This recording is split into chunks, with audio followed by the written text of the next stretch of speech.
হাদিস শরীফ قال النبي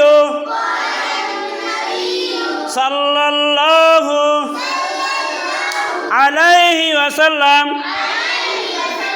لمن لا صلاة له ولمن لا إيمان له ولمن لا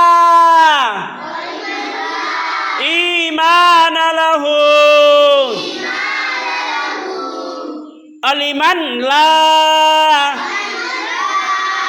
دين له قال النبي صلى الله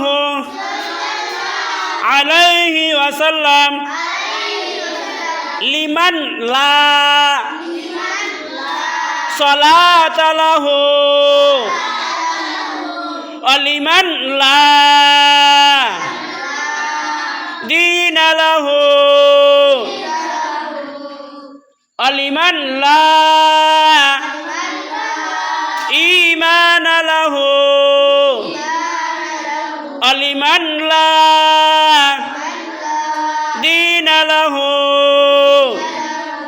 হাদিস শরীফের অর্থ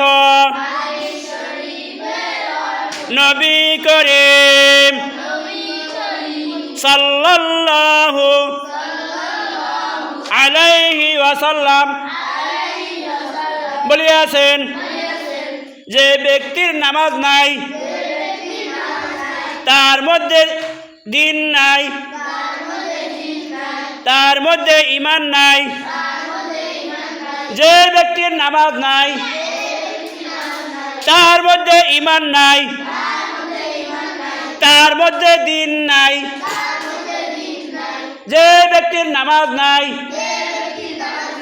তার মধ্যে দিন নাই, তার মধ্যে ঈমানও নাই।